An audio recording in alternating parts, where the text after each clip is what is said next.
with this video we will start chapter number 2 polynomials. Right? देखते हैं chapter में क्या क्या चीजें।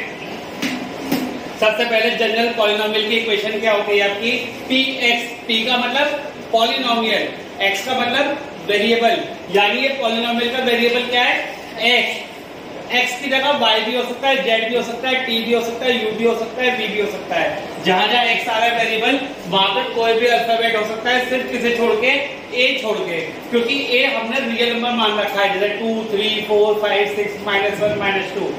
a0 x की पावर n, a1 x की पावर n-1, ये जो आप देख रहे हो x की पावर n, x की पावर n-1, x की power n-2 and so on. इसका क्या मतलब है? इसका मतलब है सबसे पहले वो लिखा जाएगा जिसकी x की पावर सबसे ज्यादा है, फिर वो लिखा जाएगा जिसकी पावर उससे कम है।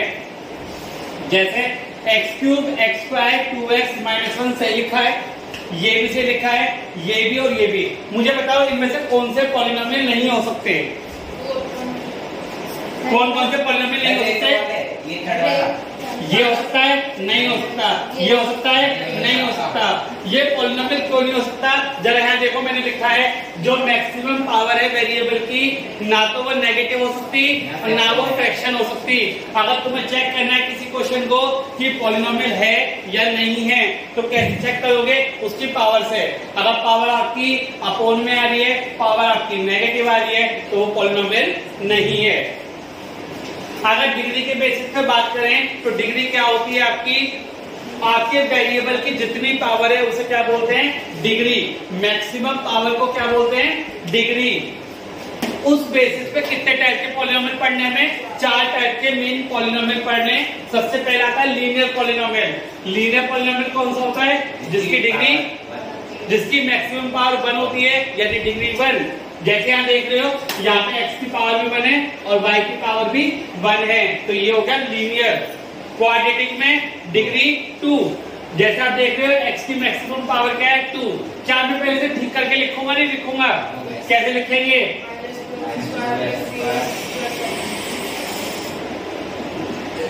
-2x² + 3x + 7। तो डिग्री क्या होगा इसकी? 2। क्यूबिक पॉलिनोमियल कौन सा होता है जिसकी डिग्री कितनी होती है? 3।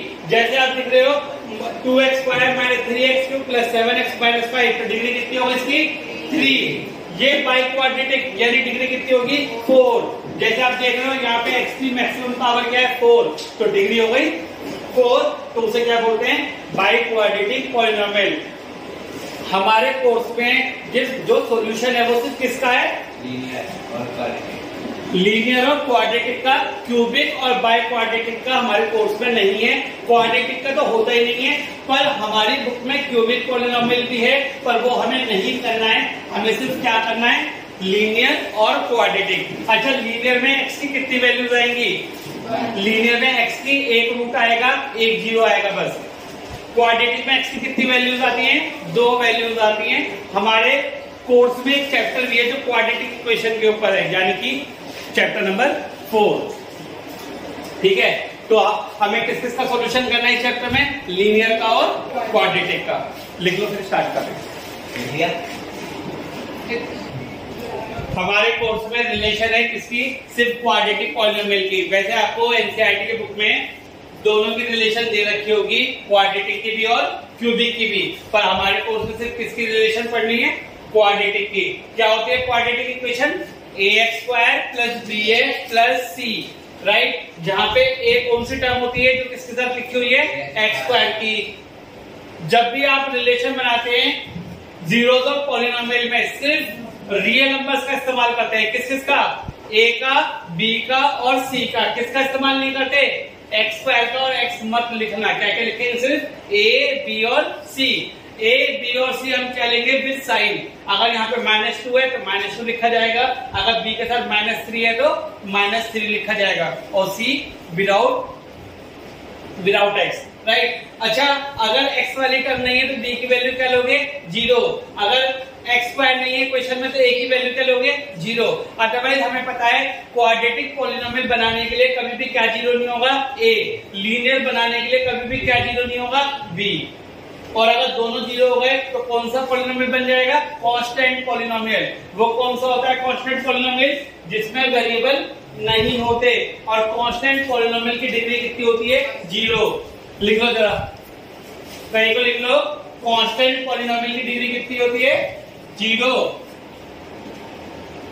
Constant polynomial degree 0। Constant polynomial की डिग्री क्या होती है? 0। राइट, यहां से एक पॉलिनोमियल और निकल के आता है 0 पॉलिनोमियल, उसकी डिग्री क्या होती है? Not defined. पेपर में क्वेश्चन आया हुआ है बच्चों के पीएमएल में 0 पॉलिनोमियल की डिग्री क्या होती है? Not defined. उन्होंने गलती से 0 लिख दी, पर 0 नहीं आएगा, क्या आएगा? Not defined. 0 डिग्री किसकी होती है? कांस्टेंट पॉलिनोमियल की। नॉट डिफाइंड डिग्री किसकी होती है? 0 पॉलिनोमियल की। याद रखिएगा। Now the relation between zeros and coefficient. अच्छा, जीरोस क्या होते हैं? जीरोस होते हैं जो एक्स की वैल्यू निकल के आती है। कहां से? जब आप एक क्वाड्रेटिक पॉलिनोमियल को सॉल्व करते हो तो आपके पास 2 मेथड होते हैं। कौन कौन से? आपके पास 2 मेथड होते हैं सॉल्व करने वाले, तो मिडिल टर्म स्प्लिटिंग और डिस्क्रिमिनेंट मेथड, जो हम कहां पढ़ेंगे? चैप्टर नंबर 4 में। इस वाले चैप्टर में सिर्फ आपके पास एक ही तरीका है, वो कौन सा है? Middle term splitting. आती है सबको? मिडिल टर्म स्प्लिटिंग करके एक्स की कितनी वैल्यूज आएंगी? 2। एक को क्या रखेंगे? अल्फा, दूसरे को क्या रखेंगे? बीटा। तो आपके पास जो रिलेशन है वो क्या है? सम ऑफ जीरोस, यानी अल्फा प्लस बीटा किसके इक्वल आएगा? -b/a। सपोज करिए यहाँ पे b की वैल्यू -2 थी, तो यहाँ पे b की जगह -2 रखेंगे, तो माइनस माइनस क्या हो जाएगा? प्लस। याद रखना, product of zeros alpha into beta किसके इक्वल होता है? c/a के। c कौन सी टर्म है? जो विदाउट x है, और a कौन सी टर्म है? जो x² के साथ है। नाउ एक क्वेश्चन आता है जिसमें आपको क्वाड्रेटिक पॉलिनोमियल निकालना होता है, राइट, और आपको जीरोस गिवन होती है, तो उसकी इक्वेशन क्या होती है? x² minus alpha plus beta, यानी sum of zeros into x plus product of zeros is equal to 0। याद रखिएगा, क्वाड्रेटिक पॉलिनोमियल से सम ऑफ जीरोस और प्रोडक्ट ऑफ जीरोस से रिलेशन निकालना, और जब आपको जीरोस गिवन है तो क्या निकालना? क्वाड्रेटिक पॉलिनोमियल निकालना, यानी जीरो से इक्वेशन बनाना। और यहाँ इक्वेशन से आप क्या प्रूव कर रहे हो? कि जो हमने मिडिल टर्म स्प्लिटिंग की है वो सही है या नहीं है। बोलिए, आपको समझ में आ रहा है?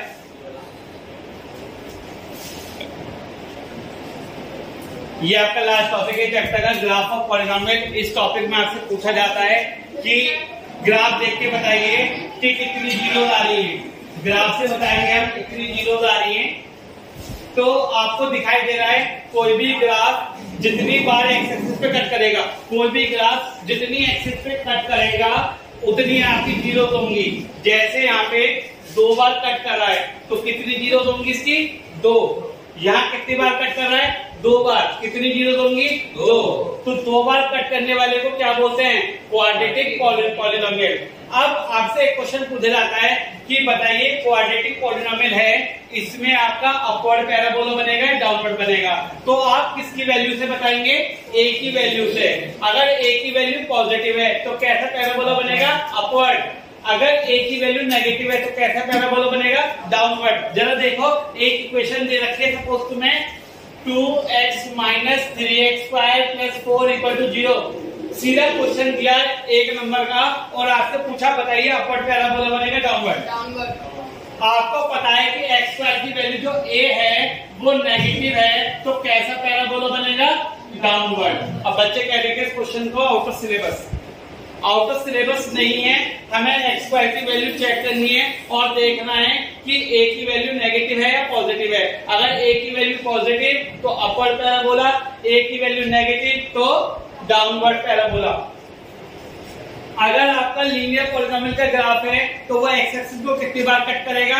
1 बार सिर्फ। तो वो कैसी लाइन बनती है? Straight line. अगर मैं पूछूं आपसे कि जो ग्राफ होता है आपका लीनियर पॉलिनोमियल का वो क्या होता है? स्ट्रेट लाइन होती है जो एक्स एक्सिस को कितनी बार कट करती है? 1 बार। अगर मैं बात करूं क्यूबिक पॉलिनोमियल की तो ये एक्स एक्सिस को कितनी बार कट करेगा? 3 बार कट करेगा। अच्छा, कोई बता सकता है इसमें x की वैल्यू पॉजिटिव नेगेटिव कैसी आएगी? इसमें x की वैल्यू कितनी बार आएगी? 2 बार आएगी।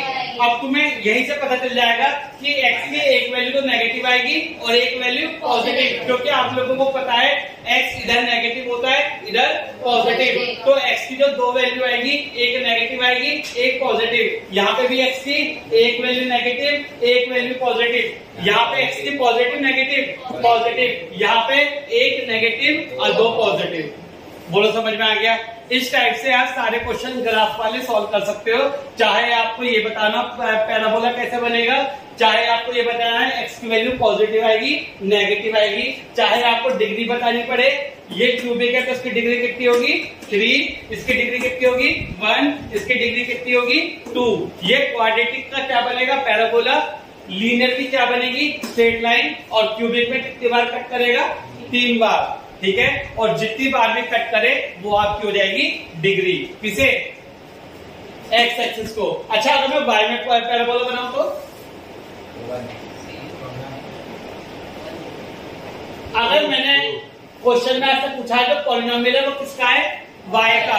अभी तक आपको पॉलिनोमियल किसका दे रखा था x का, यहाँ पॉलिनोमियल किसका दे रखा है y का। अब बताना कितनी जीरो आएंगी y की 2 जीरो आएंगी, एक नेगेटिव आएगी और एक पॉजिटिव। यानी आपको क्वेश्चन में देखना पड़ेगा कि पॉलिनोमियल आपको x का दे रखा है या पॉलिनोमियल आपको y का दे रखा है। ये होती है x एक्सिस, ये होती है y एक्सिस, ये नेगेटिव x, ये पॉजिटिव x, ये पॉजिटिव y, ये नेगेटिव y। तो ज्यादातर जो पेपर में एक्सिस पूछते हैं वो कौन सी वाली पूछते हैं एक्स वाली, पर आपको पता होगा अगर y वाली पूछी है तो कौन सी वाली है ये वाली। बच्चे जल्दबाजी में कौन से वाला वैल्यू लिख देते हैं ये वाली, 1 नहीं आएगी। अगर y पूछा है तो कौन सी वाली आएगी ये वाली और ये वाली। यानी इस बार डिग्री 2 होगी 1 होगी 2 होगी, y में कितनी होगी 2। बोलिए यहाँ तक समझ में आ गया? तो this is all about the polynomial chapter. We will see you in the next chapter, that is the linear equation. So stay tuned, Jigyasa classes, and share it.